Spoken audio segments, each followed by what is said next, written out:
너희가 형제들아, 내가 너희들을 볼 때, 고린도 교회 성도들을 볼 때 사도 바울이 너희는 어째 그래 종자가 다양하냐? 우리가 사람을 대할 때 왜 헷갈리제이션이 옵니까? 속도가 달라요. 말귀를 알아듣는 순서가 달라요. 반응이 달라요. 취미가 달라요. 수준이 달라요. 등급이 달라요. 차원이 다르다 보니까 사람을 만날 때 늘 헷갈리는 거예요. 저분은 장로님인데 장 놀고 먹을 만큼 복을 못 받은 거예요. 집사님인데 아직 집을 못 샀는 거예요. 여러분, 가문이 계속해서 자라야 되지요. 천대까지 복을 받는 명문 가정을 만드세요. 이꾸세요. 뿌리세요. 물 주세요. 자라게 하세요. 그게 이게 오늘 성경에 심는 자는 바울이고 물 주는 사람은 아볼로고 자라게 하시는 하나님입니다. 이 모든 것을 이른 비로 늦은 비로 결제하고 분위기를 조성하고 도와주시는 분은 하나님이시라니까요. 그런 부분에서 다시 오늘 말씀으로 돌아갑니다. 고린도전서 3장에 보면 형제들아 해서 다양한 사람들을 얘기하는 거예요. 그럴 때 우리가 다일 공동체라고 들어보셨어요? 다양성 가운데 일체를 이룬다는 거예요. 우리가 사람들을 만나보면 어떻게 그렇게 커뮤니케이션이 안 되고 똑같은 말을 하는데도 알아듣는 게 다 달라. 저는 수많은 성도들을 대하면서도 늘 헷갈리는 것이 제가 상당히 대화를 잘한다고 보거든요. 제가 학교 다닐 때 학생회장을 했고요. 제가 얼마나 인격이 원만했으면 학생회장도 하고 그랬겠어요. 그런데 세월이 흘러갈수록 힘든 게 커뮤니케이션이 안 되는 거예요. 내 마음 나도 모르겠고 네 마음 나도 모르겠고 말귀를 못 알아듣고 대화가 안 되는 거예요. 대화가 뭐냐? 대놓고 화내는 걸 대화라고 하는 거예요. 당최 뭐 말이 통해야 되는데 말이 안 통하니까. 그래서 우리가 이 형제들이 다양한 중에 우리가 뭐를 해야 되느냐? 이 다양한 형제들이 있는데 여기에서 소통과 공감과 대안이 잘 돼야 돼요. 소통이 뭐예요? 서로가 편차가 있고 차이가 있고 수준이 있고 등급이 다 다양하지만은 끊임없이 우리가 커뮤니케이션하고 끊임없이 질문하고 끊임없이 만나고 대화를 하다 보면 이 소통에도 세 가지가 있다 그래요. 소통이 안 되면 고통이 온다 그런 말이 있어요. 불통하면 불행하다. 말이 통해야 행복하고 피가 통해야 건강하고 뜻이 통해야 한편되고 정이 통해야 친해지고 돈이 통해야 부자 되는 거 아니겠어요? 통해야 되느니라. 소통도 세 가지가 있다 그래요. 낙, 통, 합. 낙이 뭐냐? 즐거울 낙자를 써서 우리가 뭐를 하든지 즐겁게 신나게 하는 사람이 중요한 거예요. 자기 직업이 전공이고 전공이 취미고 취미가 기호인 사람은 행복합니다. 정주영 현대그룹 명예회장님은 새벽만 되면 드디어 돈 벌 시간이 돌아왔다. 출근하는 게 행복하고 돈 버는 시간이 행복하고 그 사람이 부자 됩니다. 이왕 하는 거 즐겁게 하세요. 어차피 하는 거 즐겁게 하세요. 기왕 하는 거 즐겁게 하세요. 이게 즐겁게 하는 사람은 천재도 못 이긴다고. 우리가 소통에 있어서 중요한 거는 즐거울 낙자, 즐겁게 일하는 게 중요하고, 두 번째는 통해야 되느니라. 통해야 돼요. 소통이 안 되면 고통이 온다는 거예요. 여러분 부부지간에, 모녀지간에, 성도들지간에 잘 통하시옵니까? 어렵다니까 이게요. 같은 구역에 같이 지난 지가 10년인데, 같은 성가대 활동한 지가 10년인데 니도 모르고 나도 모르고. 이 시대가 군중 속의 고독이요, 홍수 때 마실 물이 없다니까요. 그런 정도로 소통이 지금 안 되는 시대예요. 대화가 단절된 시대예요. 세 번째는 합한 자. 모든 것은 궁합이 있고 코드가 있어요. 유달리 하나님의 궁합에 맞은 사람이 사도행전 13장 이새의 아들 다윗을 만나니까 내 마음에 딱이다. 내 뜻을 몽땅 이루리라. 궁합이 있다니까요. 음식에도 궁합이 있어요. 삼합이 있고요. 궁합 알아요? 돼지고기는 뭐하고 먹어야 돼요? 새우젓. 음식에도 궁합이 있듯이 영적인 축복에도 하나님은 덮어놓고 복을 안 주시고요. 사람이 아파서 죽는 게 아니고 쪽집게 명의를 만나면 삽니다. 내 병을 정확하게 집어내는 의사를 만나면 살아요. 사람이 병들어서 죽는 게 아니고 내 병에 정확하게 맞는 항생제를, 마이신을 만나면 병이 똑 떨어지는 거예요. 그게 안 맞아서 문제가 일어나는 거예요. 영적으로도 하나님 우리에게 복이 되고 답이 되고 약이 되고 길이 되게 하신데, 나의 하나님께서는 나의 집구석을 하시고 나의 가는 길을 하시고 나의 꼬라지를 하시고 나의 수준을 하시고 맞춤형 18문 주문 제작형 기능성 하나님이 계시다니까요. 그게 합한 자가 돼요. 하나님 마음에 합한 자, 하나님의 눈치를 보고 하나님 뜻에 합한 자가 돼요. 이게 여러분 소통이라니까요. 아까 뭐라 그랬어요? 어쩌면 사람이 그렇게 천차만별이냐. 같은 구역에 있어도, 아니 뭐 놈들 얘기, 여러분 자녀를 한번 키워보세요. 내 자식이지만, 내 몸에서 나온 내 자식이지만 내 말을 안 듣습니다. 자식이 여러분 부모 말귀를 다 알아들을까요? 우리가 하나님 말씀을 다 못 알아듣는 거예요. 통해야 되고 소통이 돼야 되고, 그 다음에는 그러다 보면 행복한 사람은 공통분모가 많다 그러잖아요. 공감대가 형성되고 느낌이 같아지고 공감대가 형성돼야 돼요. 그 다음에는 반드시 대안이 나와야 되는 거예요. 대안이. 그러면 어떻게 할 것인가. 그래서 오늘 말씀에 보면 고린도전서 3장으로 돌아가서 잘하게 하시는 분은 하나님인데, 문제는 속도가 다르고 차이가 많고 차원이 다르기 때문에 우리가 성도들을 대할 때 헷갈리는 거예요, 이게. 그래서 여기에 형제들은 같은 하나님, 같은 아버지 밑에는 형제지만은 5종류의 사람이 있다. 그 5종류의 사람들 중에도 특별히 육신에 속한 사람은 좀 별나기 때문에 강조를 해서 오늘 고린도전서 3장의 3절을 한번 봅시다. 너희는 아직도 육신에 속한 자로다. 너희 가운데 시기와 분쟁이 있으니 어찌 육신에 속하여 사람을 따라 행함이 아니리요. 어떤 이는 나는 바울에게라, 다른 이는 나는 아볼로에게라 하니 너희가 육의 사람이 아니리요. 고린도전서 3장에 보면 3절 4절에 육신에 속한 자를 특별히 사도 바울이 강조를 해서 3가지 특징이 있다는 거예요. 이 사람들의 3가지 특징, 첫째 시기가 있고, 둘째 뭐가 있어요? 분쟁이 있고, 셋째 뭐가 있어요? 파벌이 있는 거, 파벌이. 이 3가지를 조심해야 됩니다. 저와 여러분의 마음 속에, 기질 속에, 삶의 자세 속에 아직도 시기와 질투하는 마음이 많으면 여기에 속한 사람, 아직도 영에 속한 사람이 아니라고 해요. 아직은 수준이 천박하다고 봐야 됩니다. 시기와 질투가 많다. 로마서 2장에 보면 남을 판단하지 마라. 우리는 남을 판단하고 심판하고 할 존재가 아니에요. 하나님만 우리를 판단하십니다. 내가 누군가를 비판하고 판단하는 사이에 그 사람은 회개해서 새 사람 되거든요. 내가 변화되지 않으면, 내가 은혜 못 받으면, 내가 비판하는 그 인간은 회개해서 변화돼서 새 사람이 되었는데, 나는 어제나 오늘이나 변함없이 비놀리와 같이 뺀질거리고 앉아있으면 내만 꼴꼴해지는 거예요. 여러분, 약속을 가장 잘 지키는 방법을 가르쳐 드릴까요? 약속을 안 하는 거예요. 내가 호언장담할 만큼 우리는 대단한 존재가 아닙니다. 하나님만이 우리를 심판하고 판단하시지요. 우리는 판단 유보, 우리는 비판을, 심판을 하면 쓰리비를 하지 말라고, 비교의식을 가지지 말고, 비판을 하지 말고, 비만에 빠지지 말라고 그냥 제가 만들어 본 거예요. 비교하면 다 비참하게 됩니다. 다 1등 할까요? 1등만 기억하는 더러운 세상에서는요, 비교를 하면 다 비참하게 되는 거예요. 비교를 하면 안 되고, 우리는 창조 심리를 가지고 하나님이 주신 대로 받은 대로 생긴 대로 살아가야 되지. 니 잘났네 내 잘났네 비교를 하면 그때부터 비참해지고 열등감이 생기기 때문에 비교의식은 버려야 되고, 마귀는 보암직 먹음직 탐스럽게 자꾸 비교해야 되지만 하나님께서는 내 모습 이대로 나를 받으시기 때문에 비교의식을 버리고 창조의식을 가지고 비판을 하지 말아요. 비판을 할 때 어떤 문제가 생길까요? 상대방을 무시하고 멸시하는 마음이 일어나는 게 이때예요. 이때. 왜 내가 남을 비판하기 때문에 아이고 꼬라지하고는 아이고 놀고 자빠졌네. 남을 비판하고 심판하고 멸시할 때에 시기와 질투하고 멸시하는 마음이 막 일어나는 거예요. 그래서 여러분, 시기를 안 하려고 하면 비판을 하지 말아야 됩니다. 비만에 빠지면 엘리 제사장처럼 뚱뚱해서 죽는다니까요.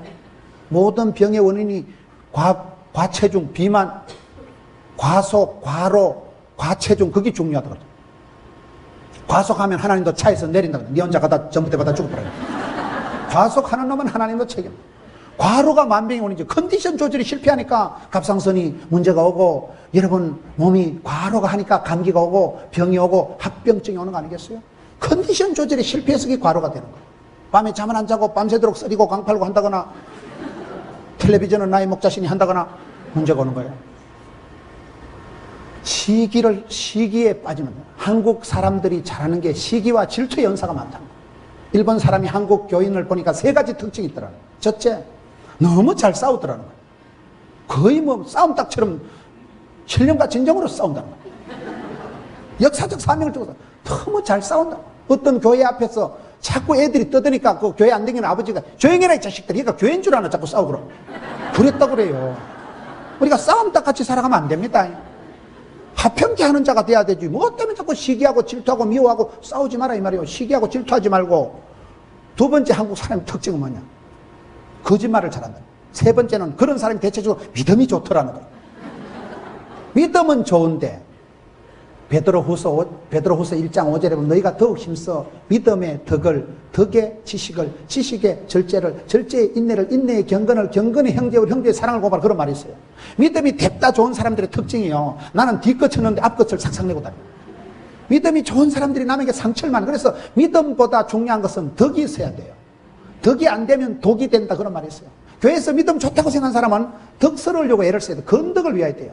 할 수 있다고 하면 안 되고 덕을 위해서, 공동체 유익을 위해서 이런 믿음의 덕을 힘을 써요. 근데 덕스러운 사람들의 특징이 대체적으로 보면 좀 바보 같은 것들이 많아요. 막 좋은 기 좋다 이래가지고 실력이 없기 때문에 덕스러운 사람은 지식의 힘을 써야 돼요. 무식하니까 자꾸 그냥 대충 넘어가자 하는 거예요. 그래서 믿음의 덕을, 덕의 지식을, 지식 있는 사람은 조심해야 될 게 시금방을 떨어. 그래서 지식 다음에 나오는 게 뭐예요? 절제예요, 절제. 내가 배웠다, 지식 있다는 사람은 절제의 은사를 받아야 돼요. 절제의 힘을 써야 돼요. 똑똑한 사람은 하나님을 안 믿어요. 자기 머리를 믿지. 절제를 할 때 그냥 참으면 안 돼요. 정신학적으로 제일 나쁜 게 참는 거예요. 참아야 되느니라. 갑상선 자빠집니다. 수준이, 인격이, 능력이 안 되는데 참으면 내가 병이 나는 거예요. 화병이 생겨 우라통이 터지고요. 갑상선이 무너져 버리요. 갑상선이 기능이 저하가 돼버리는 거예요. 그럼 어떻게 해야 될까요? 참되 그냥 참지 말고 인내하라는 거예요. 절제 다음에 나오는 인내는 뭐예요? 예수님처럼 참으면 되는 거예요. 나는 마음이 겸손하고 온유하니 마태복음 11장 29절 예수님처럼 참으면 스테인에서 안 써요. 왜? 예수님은 방법이 뭐예요? 하늘의 미랄처럼 당신이 세상 죄를 지고 간 어린 양이 되어서 당신이 죽으시고 죽음으로 섬기려고 이 땅에 오신 분이기 때문에 함부로 기대를 안 하는 거예요. 기대를. 섬기려고 하는데 무슨 뭐 섭섭한 게 없어요. 주려고 하는데 뭐가 아쉽겠어요? 그래서 우리가 그 수준이 있는데 나를 시기에 빠진 이런 마음에 섭섭하다, 허전하다, 심심하다 이런 생각이 안 들도록 해야 돼요. 섭섭하다는 느낌이 들면 그게 벌써 내가 시험 든 거예요. 며느리를 보고 시어머니를 보고 섭섭하다 생각을 하면 안 되는 거예요. 시어머니가 다 뭐 그렇지 뭐. 여러분 며느리가 예쁜 시어머니 있어요? 내가 놓은 딸도 안 이쁜데 다른 여자가 뭐가 이쁘겠어요? 시기와 질투의 화신이 되지 말라는 거예요. 이거는 육에 속한 사람의 컨디션이기 때문에 시기를 하지 마라. 분쟁이 뭐예요? 싸우면 안 됩니다. 싸우면. 부부가 싸우다 이기면, 부부 싸움에 이기면 배우자를 잃는다 그런 말이 있어요. 내가 마누라를 두드리 잡으면 마누라가 내일 아침 밥에 지약을 탄다거나 배우자는 이기는 게 아니에요. 지는 게 이기는 거예요. 양보하고 희생하는 게 이기는 거예요. 그렇잖아요. 안 싸우고 이기는 게 그게 잘하는 거예요. 싸워서 이기는 건 인간관계는 100% 화목이 안 된다. 한 번 상대방을 욕을 하면 언젠가 앙금이 남아있지. 인간관계는 100% 인격적인 화목이라는 게 안 된다는 거예요. 상처가 남고 앙금이 남는다는 거예요. 그래서 대치관계가 되고 주적관계가 되고 원수를 맺으면 안 되는 거예요. 원수를 사랑하라는 게 사실은 원수를 위해서 그런 건 내 자신을 위해서. 내가 누군가를 미워하면 싸우면 내가 마음이 언짢아지고 내가 기도가 막히고 내 마음이 성가시지고 내 마음이 문제가 생기는 거예요. 내 마음에 간경화가 오고 내 마음에 동맥경화가 일어난다고 봐야 되거든요. 그래서 시기와 분쟁과 끼리끼리 나는 아볼로고 나는 바울이고 파벌이 형성되면 안 된다.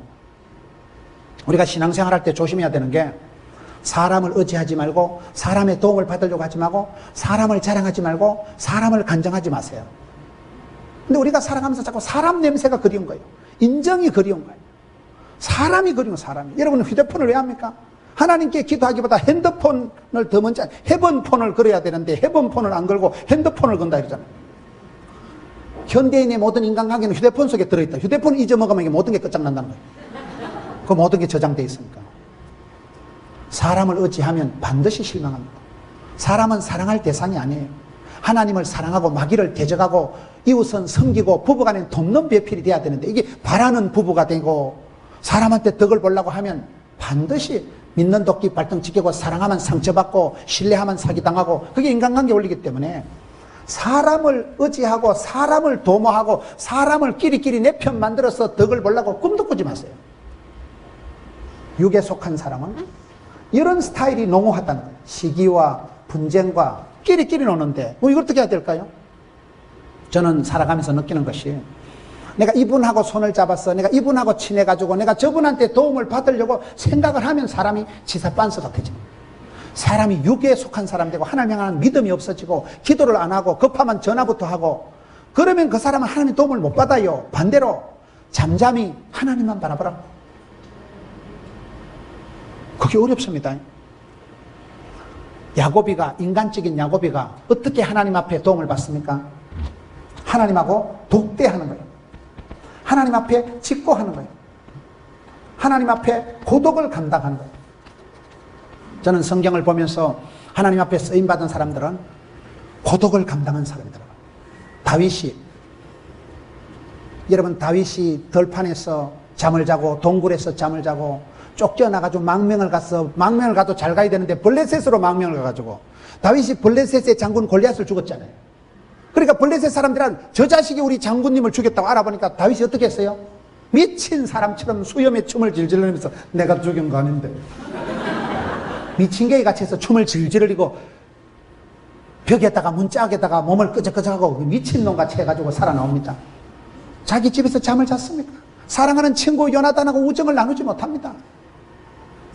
철저히 고립되고 쫓겨나고 피난가고 꺾어지고 고독을 감당한 사람이, 외로움을 감당한 사람이 사명을 감당하더라고요. 요셉이가 끌려가고 팔려가고 덮어쓰고 누명 덮어쓰고 너무 집에 가서 시다발이 10년 해먹고 감옥에서 몇 년을 썩을 때, 제일로 꼴꼴할 때 하나님께서 창세기 39장에 요셉과 함께 하심으로 범사에 형통하게 되었다. 요셉이 가장 형통하게 될 때가 언제 돼요? 제일로 꼴꼴할 때, 제일로 심심하고 돌아갈 친정도 없고 엄마는 죽어버리고 형님도 못 만나고 미우나 고우나 여러분 갈 데도 없고 친미도 없고 친정도 없고 친척도 없고 친구도 없을 그럴 때 하나님이 요셉과 함께 하시더라고요. 왜 그럴까요? 이 시대의 사람들을 왕따 당하는 걸 싫어하고 고독한 걸 싫어하지만 성경을 자세히 보세요. 고독을 감당할 각오라서. 사람 앞에 하소연하지 마세요. 사람 앞에 넋두리 설명하지 마세요. 하나님하고 직고 독대 단판 대면 주만 바라보면 하나님이 그 사람에게 하늘문을 여시고 성령으로 기름 부어주시면 권세한 능력 권능을 받으니까 사명을 감당하고 사역을 감당하더라 이 말이에요. 신앙생활은 그런 거예요. 너무나 우리가 사람 정이 그립고 사람 도움을 받는 게 현실이지만 하나님의 방법은 사람입니다. 하나님은 만남의 축복을 주십니다. 그러나 우리는 주만 바라봐야 돼요. 왜? 사람을 붙이기도 하고 떼기도 하고 만나고 섭리하고 하시는 분은, 잘하게 하시는 분은 하나님이시라니까요. 주신 자도 취하신 자도 붙이시는 자도 섭리하는 자도 인도하는 자도 하나님이시기 때문에 육신에 속한 자같이 이 짓거리를 하지 말고, 여러분 사람 앞에 기대하지도 말고 시기와 질투의 화신이 안 되려면 판단을 하지 마세요. 하나님만이 그 사람을 심판하십니다. 주님께 맡기세요. 심판은 주님께 맡기고 나는 사랑하며 섬기면 되는 거예요. 따라합시다. 인간은, 사람은 교육의 훈련의 대상이 아니고 섬김과 사랑의 대상이다. 저는 그걸 알아듣는데 한 50년밖에 안 걸리더라고요. 나도 모르게 남을 가르치려고 덤비고, 나도 모르게 남들보다 똑똑하다고 한 수 배웠다고 남들 위에 섰다고 기고만장 아나무인 눈에 힘을 주고 교만을 떨고 식은방춤을 출 때 안 됩니다. 사람은 내가 똥개 훈련시키듯이 바꾸어서 훈련시켜서 써먹는 게 아니에요. 섬김의 대상, 사랑의 대상일 뿐이더라고요. 남을 가르치려고 덤비니까 성급한 마음을 자꾸 시기하고 질투하고 미워하고 멸시하고 이렇게 되죠. 사람은 아무도 멸시받을 존재가 아닙니다. 하나님 형상대로 지음받은 자입니다. 하나님께서 빚으시고 만드시고 하나님이 하나님의 계획 섭리 속에서 서서히 그 사람을 자라게 하시는데, 네가 왜 그 사람을 보고 판단하고 네가 왜 그 사람을 멸시하냐? 시기에 분쟁에 파벌에 빠지면 이 사람은 아직도 육에 속한 사람이요, 아직도 천박한 수준에 불과하기 때문에. 그럼 너희는 어떻게 해야 될까요? 6절부터 보세요. 5절부터 보세요. 그런즉 아볼로는 무엇이며 바울은 무엇이나 그들은 주께서 각각 주신 대로 너희로 하여금 믿게 한 사역자들이라. 나는 심었고 아볼로는 물을 줬을 때 오직 하나님께서 자라나게 하셨나니. 8절에 심는 이와 물 주는 이는 한 가지나 각각 자기가 일한 대로 자기 상을 받으리라. 우리는 하나님의 동력자들이요 너희는 하나님의 밭이요 하나님의 집이니라. 우리가 누굴까요? 우리는 여기 보면 네 가지로 설명이 나와요. 우리가 항상 성경을 통해서 관계 설정을 잘해야 돼요. 내가 누구냐, 우리는 누구냐를 알아야 되는데 여기서 말하는 우리는 네 가지가 나오는데 첫째는 뭐예요? 고린도전서 3장 5절 끝에 우리는 누구예요? 사역자들이에요. 두 번째는 뭐예요? 9절에 하나님의 동력자들이에요. 세 번째는 뭐예요? 하나님의 집이 아니고 하나님의 밭이에요. 밭. 네 번째가 뭐예요? 하나님의 집이에요. 여러분 이걸 잘 설명을 한번 상상을 해보세요. 나는 누구냐? 나는 하나님의 사역자다. 사역자란 말은 뭐예요? 일꾼이란 말이에요. 일꾼. 일꾼은 일을 잘해야 됩니다. 나는 하나님의 종이다. 김사만 목사님이 늘 강조하는 머슴론이라는 거 들어보셨어요? 머슴의 특징 13가지. 머슴은 주인 시킨 대로 한다. 머슴은 농사만큼은 빠꼼하다. 머슴은 항상 살림살이가 심플하다. 단벌 신사지. 머슴이 언제 뭐 자개농 처리 놓고, 머슴이 언제 뭐 옷 5벌 바꿔가면서 일 안 합니다. 머슴은 다리 동동 거지고 일하면 작업 보지고 툴툴 털고 장에 가면 외철벽에 걷뛰고 자빠져 자면 잠옷이요. 머슴은 심플하지요. 머슴이 무슨 살림살이가 복잡하겠어요. 밭도 없고 논도 없으니까 너무 밭에 가서 일 붙여 먹는 거죠. 머슴은 즐겁다는 거예요. 항상 저희 집에도 어릴 때 머슴이 2명 있었는데 트랜지스타 라디오 틀어놓고요. 최신가요 제일 먼저 아는 게 머슴이요. 일 시키는 대감마님이 대꼬바리 물고 이러지. 일하는 머슴은 막 땀을 뻘뻘 흘리고 얼굴이 붉히해가지고 막 배가 고프니까 밥을 붕긋하기지만 막 이빨이 먹고만 씩씩하게 자빠져 자고. 머슴이 일하는 머슴이 건강하지. 일 시키는 대감마님이 켈록거린다니까요. 머슴은 단순하다. 머슴은 즐겁다. 머슴은 농사만큼은 빠꼼하지. 머슴이 언제 농촌 지도소 지도 받아가지고요. 텔레비 일기예보 듣고 일 안 합니다. 그냥 새바람으로 나왔다 소나기 쏟아지겠다. 그냥 감각적으로 본능적으로 동물적으로 알아차리는 게 머슴이요. 우리는 주님의 종이라는 거예요. 우리는 주님의 종이요, 머슴이요, 마당새요, 하나님 나라의 돌새기 때문에 일 하나만큼은 빠꼼해야 된다는 거예요. 일꾼은 일 잘하는 게 장대이지. 일 하나는 고수로 해야 되는 고수로. 아까 뭐라 그랬어요? 육에 속한 자니 망령된 자니 뭐 젖먹이니 뭐 그런 수준의 사람이 아니고 고수가 되고 프로가 되고 일꾼이 되고 전문가가 되고 빠꼼한 사람이 되라. 빠꼼한. 여러분 예수 믿는 사람이 전도만큼은 빠꼼해야 되지. 전도는 전도사만 하는 게 아닙니다. 나는 심었고 너는 물을 주고 자라게 하시는 분은 하나님이기 때문에 심으세요. 뿌리세요. 내일 지구에 종말이 와도 뭘 심으라 했어요? 사과나무를 심자 이거요. 열심히 복음을 전해야죠. 복음을 뿌리고 전하고 나팔을 부려야죠. PR이 뭔지 아세요? 피할 것은 피하고 알릴 것은 알리는 걸 PR이 아니고 피 터지게 알리는 걸 PR이라고 그래요. 죽도록 목숨 걸고 펴기까지 복음을 전해봤냐? 아직도 우리가 복음에 대해서 그렇게 심고 뿌리고 물 주고 신방하고 해보세요. 내가 한 영혼을 품고 1000번을 기도하고 100번을 만나고 그래 해보면요. 마음이 다릅니다. 여러분 10년 만에 예수 안 믿는 신랑을 데리고 교회에 오면 그날 기분이 어떻겠어요? 그날따라 목사님이 11조 설교만 딥다하고 그날따라 신랑 옆에 애가 빽빽거리고 그날따라 뭐 식당에 밥이 떨어지고 곤란합니다. 내가 한 생명 데리고 오면요 모든 게 집중되는 거예요. 여러분 집에 손주가 아기가 태어나봐. 손주가 태어나면 모든 집구석이요 손주에 의한 손주를 위한 손자 중심으로 다 바뀌어. 손자를 시어머니가 봐요 친정어머니가 봐요. 이사가 달라져. 이사가 집에 조명 저거 전구 바꿔라. 아 눈깔이 다롱다롱하고 안 되겠다. 방문 살살 닫아라. 아 경계한다. 모든 게 애 중심으로 리세팅이 되는 거 아니겠어요? 똑같습니다. 교회도 새 생명이 태어나면 그 새 생명이 정착하고 자라도록 신령과 진정으로 고민을 하고 조명을, 난방을, 음향을, 의자를 모든 것을 그 아이 중심으로 그 어린 믿음이 미숙한 사람 중심으로 우리가 세팅을 하듯이 일꾼은 일을 잘해야지. 일꾼은 일 맡은 것을 완수를 해야 되지. 여러분이 고수요 아래 것이요 프로요 아마추어요. 프로 알아요? 프로는 안타를 딱 쳐서 프로야구에 볼이 날아올 때 잡을 수 없는 것을요 몸을 해가닥 날려가지고 그걸 막 빨래줄 같이 착 뻗어가지고 그게 글러브에 볼이 들어가면 오뚜기처럼 빨떡이 나서 일루에 막 정확히 송구를 막 아웃할 때 이야 그림이다 그림. 메이저리그급이다. 그걸 프로라고 하는 거예요. 아마추어는 지 앞에 멀거이 오는 걸 알까딱 멀쩡하게 오는 거 알까고 안 됩니다. 일꾼은 프로가 고수가 돼야 되지. 진국이 돼야 되지. 겉절이 같이 생절이 같이 하지 말라니까.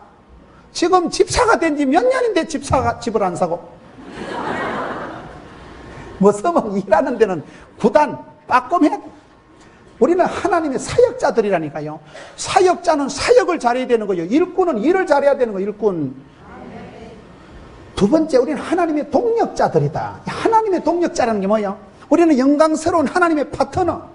리더십을 갖기 전에 파트너십을 갖자. 리더십을 갖기 전에 멤버십을 갖자. 리더십을 갖기 전에 팔로우십을 갖자. 주를 따라가다 보면 좋은 학생이 좋은 선생님 됩니다. 우리는 팔로워십을 가져야 돼요. 대장 되려고, 지도자 되려고 그러지 말고 착하고 충성되고 현실에 최선을 다하면 하나님께서는 스텝 바이 스텝, 데이 바이 데이, 일마다 때마다 복을 주시는 거예요. 너무 빨리 선생님이 되려고 하지 말고 내가 배우고 착하고 충성되고 그런 사람이 되면 팔로워십을 가지면 하나님의 동력자들이라니까요.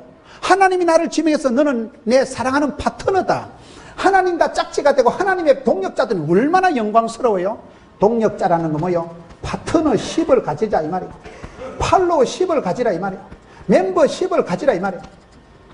여러분들이 이렇게 안양 일심교회라는 우리 교단에서 제일 건강하고 따뜻하고 부흥되고 엣지 있고 이런 교회의 멤버십을 가지고 있는 것에 대해서 자긍심을 가지세요. 여러분 스스로를 축복하세요. 우리 교회 좋은 교회, 항상 우리 교회에 대한 자긍심을, 자생력을 갖추고 살아야 돼요. 이런 고향을 사랑하고 고향을 축복하는 애향심을 가지고 여러분 집안을 축복하세요. 아무리 어머니가 무식하고 아버지가 아무리 거시기해도 나를 낳아주신 분이기 때문에 축복의 통로로 하나님 쓰신 분이기 때문에 저는 우리 어머니가 일제시대 때 소학교를 나왔다 하는데 제가 보기엔 안 나온 게 확실하지만 무식하면 어때? 셋째 아들 이만큼 키워줬으면 훌륭하시지. 국민학교를 나온 법이 없어 우리 어머니가. 일자무식한 할망구요. 얼마나 귀해요, 훌륭해요. 반드시 부모님을 공경하세요. 여러분 자신을 축복하세요. 왜요? 하나님의 파트너라니까. 하나님께서 나를 구별되이 하나님께서 나를 삼아주셨는데 파트너십이 있고 난 뒤에 여러분 동지의식 있고 동반자 리더십 있고 난 뒤에 일이 되는 거예요. 좋은 학생이 좋은 선생님이 된다니까. 좋은 선수가 좋은 코치가 되고 좋은 감독이 되는 거예요. 우리가 너무 지도자 탓하지 말고 대장 욕하지 말고 니나 잘합시다. 팔로워십을 가지고 주를 따라가다 보면 좋은 지도자가 되는 거예요. 때가 되면 하나님이 세워주시는 거예요. 팔로워십을 가져야지. 멤버십을 가져야지. 오너십을 가져. 우리는 정직입니다. 하나님께서 내게 잠시 기회를, 은사를, 건강을 맡기실 뿐인 거예요. 저도 이제 나이가 들어간다고 요즘 주변에 보면 훌륭한 분들, 귀한 분들이 자꾸 돌아가시더라고요. 그 어른도 돌아가시고 그분도 소천하시고 우리 겁이 나는 거예요. 야, 훅 가는구나. 한 방에 가는구나. 예고도 없습니다. 순서도 없습니다. 어느 날 보면 그 장모님 돌아가셨다 이가. 지난번에 그 입구에서 200원짜리 커피 쪽쪽 마신 거 그게 마지막이요. 그럴 줄 알았으면 500원짜리 빨아줄 거로. 그날 입구에서 휴게실에서 200원짜리 커피 쪽쪽 빨아먹은 게 끝이라니까요. 우리가 그렇게 살다 갑니다. 열흘 붉은 꽃이 없습니다. 천년의 세월을 살아가는 것 같지만 하루를 천년같이 살아가고 종말론적인 사랑을 할 수밖에 없는 게 다 간다는 사실. 하나님께서 잠시 내게 은혜를 주시고 잠시 은사를 주시고 우리는 하나님의 청직이에요. 잠시 그저 맡아있는 위탁되어 있는 사람이지 그걸로 기억해야 됩니다. 제가 포동교회 3대 목사예요. 3대 1대 2대 3대. 제가 죽으면 4대 목사님이 올까요 안 올까요? 그런 건 방정맞게 그리 빨리 대답하는 게 아닙니다. 누구 죽으라고 다 갑니다. 지나갑니다. 꽃은 떨어지고 잎은 마르고 푸른 시도 모든 것은 지나가기 때문에 하나님께서 내게 잠시 세상에 내가 살면서 항상 찬송 부르다. 아싸 아싸. 어디서 빠졌더라? 하나님의 동력자, 하나님의 밭이다. 밭이라는 게 뭘까요? 성경에 보면 밭이 4종류가 나오잖아요. 좋은 땅에 뿌려지만 30배 결실하는 거예요. 복음을 심었습니다. 복음이 싹이 났네요. 복음이 자랐습니다. 30배 맺었습니다. 그런 노래가 있어요. 생명은 자랍니다. 복음의 씨앗은 떨어지면 반드시 자랍니다. 발화가 되고 싹이 나옵니다. 자랄 때 30배의 100배의 결실을 주옵시고 10년의 성장을 앞당겨 주옵시고 이런 옥토가 되고 좋은 땅이 돼야 되지. 씨는 똑같습니다. 싹이 좋은 땅에서 잘 자랍니다. 토양이 중요합니다. 그것을 여기에 너그는 하나님의 밭이다. 마음밭을 잘 읽읍시다. 성경에 보면 묵은 땅을 기경하라는 말이 나옵니다. 기경하라는 영어 단어가 그 컬티베이터예요. 땅을 갈아엎어라. 컬티베이터에서 나온 똑같은 단어가 컬처라는 문화라는 단어예요. 갑자기 수준 높은 얘기를 하니까 못 알아들으시는데 내 마음밭을 많이 갈아엎어서 회개의 눈물을 흘리고 내 마음밭을 많이 컬티베이트해서 기경을 해서 갈아엎어서 객토를 해서 그럴 때 그 마음밭이 옥토가 되고 그때 상태를 수준이 있다, 문화가 있다, 교양이 있다 하는 게 그 영어 단어가 어근이 똑같다 그 말이에요. 컬티베이터, 마음을 갈아엎어서 회개해서 눈물을 흘려서 주님 앞에서 끝없이 회개로 마음을 갈아엎으면 좋은 땅, 부드러운 땅, 옥토가 되고, 그때 거기서 컬티베이터에서 똑같이 나오는 게 컬처, 문화가, 교양이, 수준이, 차원이, 등급이 나온다 그 말이요. 굳어 빠지고 고집불통, 길가밭 이놈 저놈 밟고 댕겨가지고 아무짝에도 쓸모가 없고, 기가 넓어가지고 이 말 저 말 듣다가 주체성을, 주인공의식을, 주전자 정신을 잃어버린 상태가 아니고, 나는 하나님의 종이요, 하나님의 자녀요, 하나님의 사랑받는 자요. 여러분, 길가밭이 되지 마세요. 이 사람 저 사람한테 마음을 비워주지 마세요. 가시밭 온갖 세상 염려가 등산을 해서 알곡이 자라지 못하도록 하지 말아요. 돌짝밭은 뭐야, 뺀질뺀질해가지고 벌써 영적인 정신적인 동맥 경화가 와가지고 빈틈도 없고, 그런 뺀질거리고 강팍한 상태로 되지 말고 좋은 땅으로 하나님의 밭을 네가 기경하라, 경작해라. 마음밭은 내가 갈무리 하는 거예요. 마음밭은 내가 기경하는 거예요. 주인 닮은 정원이라고 들어보셨어요? 신방 가서 보면 그 여자 집사님 주인의 컨디션은요, 화분을 보면 대변하라. 그 난관에 베란다에 있는 화분이 한 2개 있는데 말라 비틀어진 주인은 보나마나 게을러 터진 여자예요. 화분을 보면 화분이 막 이파리가 막 기름 칠한 것처럼 막 반질해가지고 막 기름기가 짜르르 해가지고, 그런 여자는 분명히 부지런하고 엣지 있고 스마트하고 우아하고 엘레강스하고 그렇다고 보면 되는 거예요. 꼴랑 화분 2개 있는 거 하나는 말라 죽고 하나는 썩어버리고, 물을 많이 주면 썩어버리고 물을 적게 말라 죽잖아요. 그걸 타이밍을 알아야 된다니까. 그걸 꽃을 알아야지. 화분도 못 키우는 게 무슨 자식을 키우겠어. 화분도 하나 못 갖고 있는 게 무슨 남편 컨디션을 돌보겠어. 그런 집에 남편은 불쌍하다고 봐야 돼. 다 여자 하기 나름이라고. 남편이 건강이 안 좋거든 부인 권사님들이 회개할 줄 알아야 돼. 우리 집사람한테 이 말 좀 전해주세요. 부인 얼굴이 또 안 좋을 때 남편이 회개할 줄 알아야 돼. 다 여자가 얼마나 애를 쓰고 속이 상해서 얼굴이 완전히 피죽도 못 얻으면 할망구 같이 돼가지고 귤껍질까지 말라 비틀어져가지고 핏기도 하나도 없고, 그건 다 신랑이, 여러분 화초는 사랑받고 음악이라도 틀어주게 하면 화초가 달라진다 그러잖아요. 물도 여러분 칭찬하면 고래도 춤을 춘다 하는데, 그래서 내 마음을 내가 잘 케어해야 돼요. 마음밭을 내가 잘 경작을 해야 돼요. 옥토로 만들어서 복음의 씨앗이 뚝 떨어지면 그냥 자라도록 해줘야 됩니다.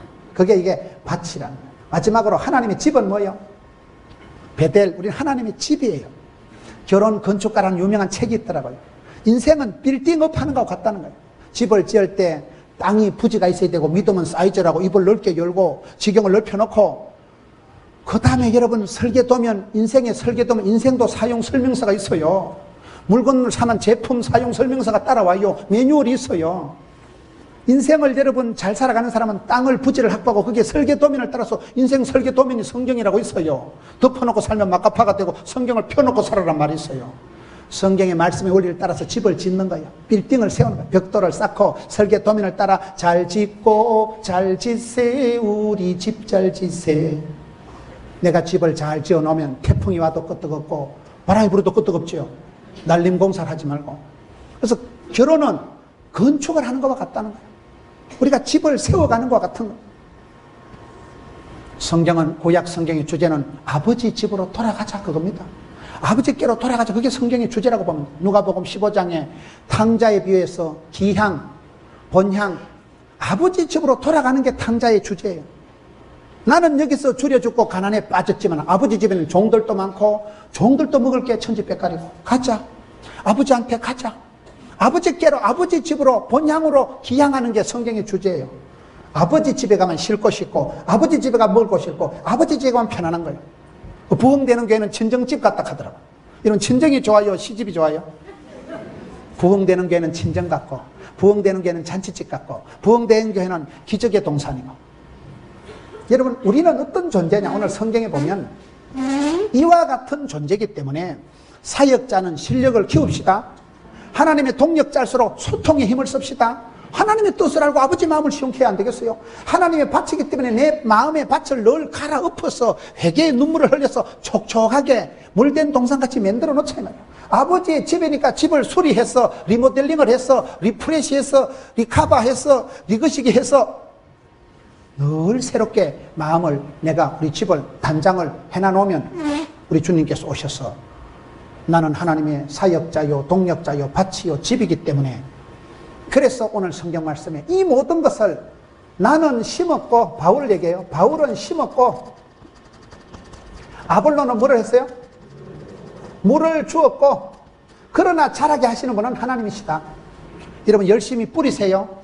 복음을 뿌리세요. 때를 얻든지 못 얻든지 헬라인이나 로마인이나 사마리아나 딴 것이나 그걸 칠무전도라요. 무시로, 무차별, 무수히, 무한히, 무대뽀로, 무식해도, 무한해도, 무릎으로.